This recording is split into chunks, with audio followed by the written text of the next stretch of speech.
Bonjour, je m'appelle Marc Alévi et bienvenue pour ce nouveau rendez-vous sur Bibouda. Je voudrais vous parler aujourd'hui de quelque chose d'actualité. Nous sommes à quelques jours des élections européennes et je crois que ces élections ont un enjeu colossal. Pour pouvoir vous exprimer mon sentiment, il faut reprendre quelques mots-clés. Le premier mot-clé, c'est globalisation. Alors, qu'est-ce que ça veut dire, globalisation ? Ça veut dire qu'aujourd'hui, les problématiques mondiales sont globalisées, donc elles concernent tout le monde en même temps. Je prends des exemples assez évidents. Le dérèglement climatique, c'est global. Les pénuries d'un certain nombre de ressources indispensables à l'économie, c'est global. Les problèmes de pollution, c'est global. Les problèmes de pandémie, c'est global. Les problèmes d'épizootie, dont le bel exemple d'actualité aujourd'hui et qu'il faut suivre de près, c'est la peste porcine en Chine qui est colossale et qui va avoir des répercussions énormes sur l'économie alimentaire dans les 6 ou 8 mois qui viennent. Bon, les épizooties, c'est global. Les migrations, c'est global. Donc, autrement dit, si vous voulez bien vous souvenir, on nous a fait le coup une fois, on ne nous le fera pas 2 fois. Quand Chirac avait dit que le nuage de gaz radioactif de Tchernobyl était passé par-dessus l'Europe, mais s'est arrêté à la frontière française, bravo les douaniers, il faut arrêter de déconner. On est clair qu'on est vraiment dans un monde globalisé où tout est interagissant avec tout, où tout est cause et effet de tout et où tout est lié à tout. Donc voilà, ça c'est le principe de la globalisation. Nous sommes dans un monde globalisé. Il n'y a plus personne qui peut croire qu'il va résoudre ses problèmes dans son petit coin à lui tout seul. Premier point. Deuxième point, c'est le mot mondialisation. Mondialisation, on en a beaucoup parlé ces 10 dernières années. Moi, j'aimerais pouvoir appeler un chat un chat. Ce qu'on a appelé la mondialisation depuis 1945, c'est en fait l'américanisation du monde. En fait, c'est l'exportation depuis les États-Unis des méthodes et des grilles de lecture et des indices de performance nés aux États-Unis à l'ensemble du monde, qui étaient imposés à l'ensemble du monde. J'aime bien le mot imposer, il est fort, il faut bien se le mettre en tête. On a imposé un modèle économique qui est le modèle américain. Et ce modèle américain, aujourd'hui, il n'est plus en phase du tout avec l'évolution du monde et de plus en plus de régions du monde refusent ce modèle, ils n'en veulent pas. Ce qui était le American Dream il y a 40 ans est aujourd'hui devenu le American Nightmare. Et donc moi je pense qu'il y a là quelque chose qu'il faut bien ancrer dans sa tête, c'est que la mondialisation au sens américanisation du monde, c'est un processus qui est terminé. Alors, est-ce que ça veut dire que chacun retourne dans son petit coin, dans son petit précaré ? La réponse est non. Ce qui semble de plus en plus clair depuis un peu moins de 10 ans, c'est que nous sommes en train de vivre une continentalisation du monde. Donc ça veut dire qu'il y a un certain nombre de continents, d'entités multinationales qui sont en train d'émerger. Et pour ceux qui s'en souviennent, c'est probablement quelque chose qui a à voir avec la thèse de la guerre des civilisations de Huntington, un bouquin qui est paru il y a une trentaine d'années, qui était fort décrié, bien sûr, on était en pleine phase de mondialisation, mais qui n'empêche avait mis le doigt sur toute une série de processus importants. Donc cette continentalisation, aujourd'hui, telle qu'on peut la concevoir, c'est de dire, bon, ben, il y a un continent qui s'appelle le continent anglo-saxon, l'Amérique du Nord, et l'Australie, la Nouvelle-Zélande, voilà. Et l'Angleterre, on ne sait pas trop, enfin la Grande-Bretagne, on ne sait pas trop. L'Écosse et l'Irlande, c'est clairement européen. L'Angleterre, c'est pas trop, on verra bien.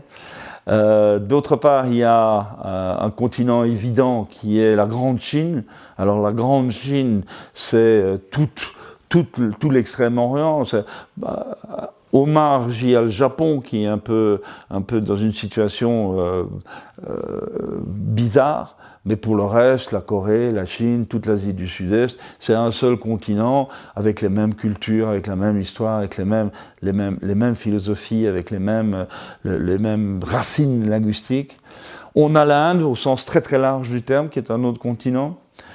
On a un autre continent qui est l'Afrique noire, bien sûr, l'Afrique noire. On a un autre continent, c'est l'Amérique latine, globalement, en ce compris donc le Brésil qui parle portugais et tous les autres qui parlent espagnol. Et alors il y a un continent que j'aime beaucoup, ça s'appelle l'Europe. Alors on ne sait pas trop aujourd'hui si l'Europe inclut ou pas la Russie, parce que la Russie est un peu un statut aujourd'hui qui est un peu particulier. On ne sait pas encore si l'Europe va pouvoir accepter le Pays de Galles, l'Écosse ou l'Irlande du Nord qui ont bien envie de quitter le Brexit et de rejoindre l'Europe. Et l'Angleterre, par contre, pour des raisons essentiellement financiaristes, dit vouloir quitter l'Europe, mais on ne sait pas encore très bien comment ça va se passer. Toujours est-il, c'est l'Europe en tant que telle, c'est un continent. C'est un continent, ça devrait être un continent par rapport à cette mosaïque de continents que je viens de décrire.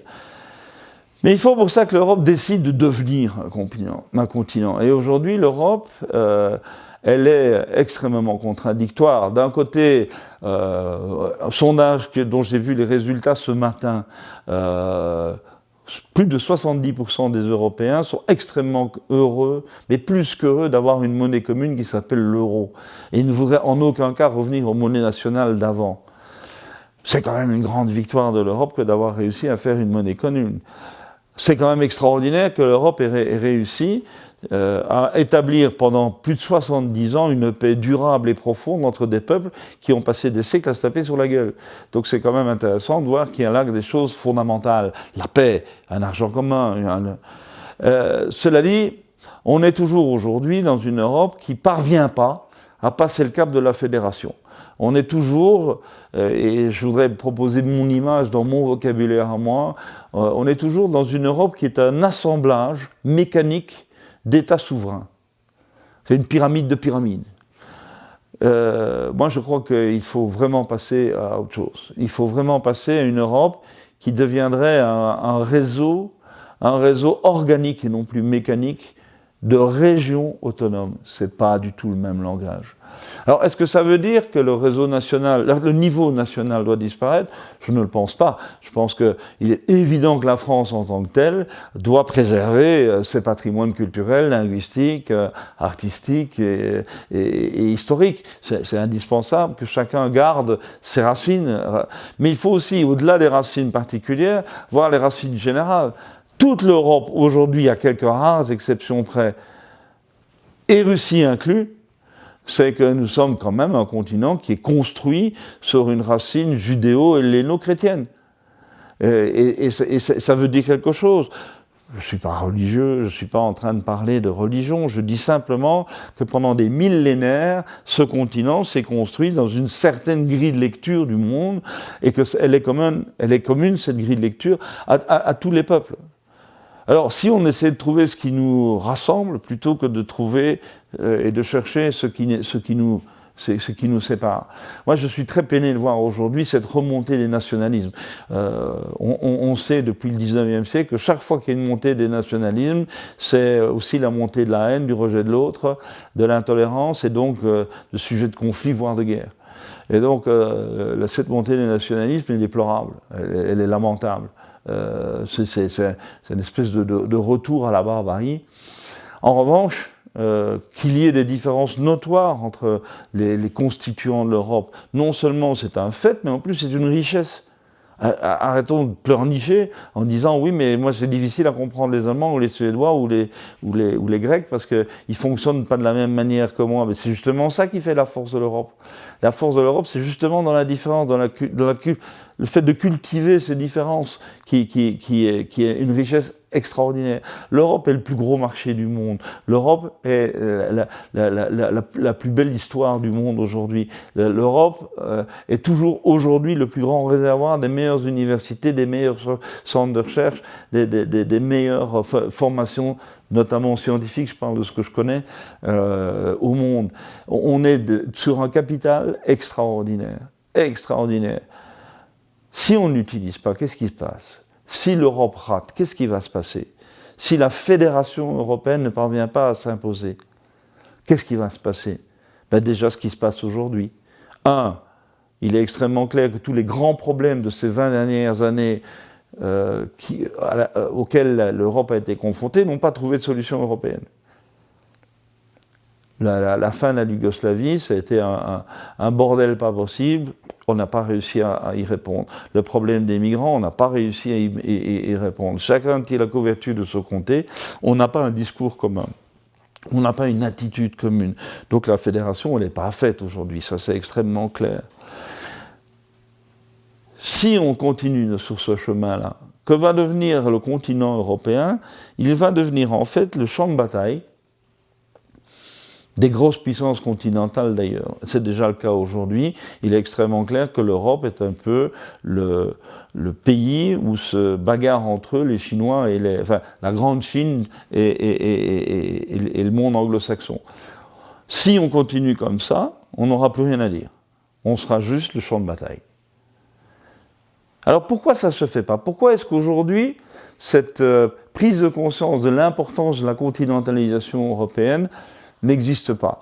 D'abord, parce qu'il y a beaucoup de gens, beaucoup de gens qui aujourd'hui tiennent le haut du discours, qui n'ont pas du tout intérêt à ce que cette Europe se fasse. Pourquoi?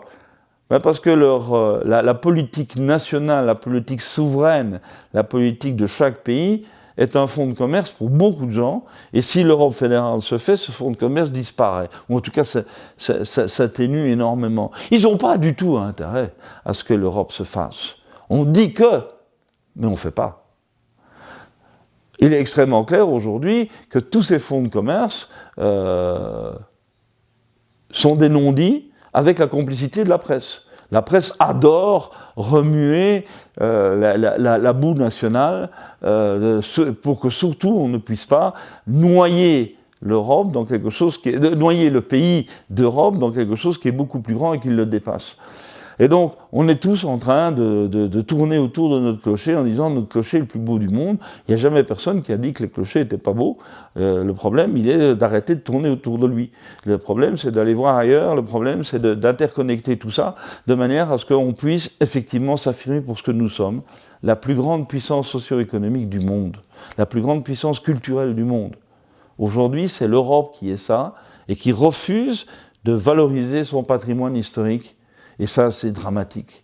Donc moi, je pense que l'élection qui va avoir lieu dans quelques jours, là, est une élection capitale. Je crois qu'il faut vraiment se rendre compte que l'Europe est incontournable. Et que si on refuse, sous des prétextes nationalistes ou souverainistes, on refuse de faire cette Europe fédérale, nous n'aurons absolument plus rien à dire chez nous pour un siècle. Pour un siècle.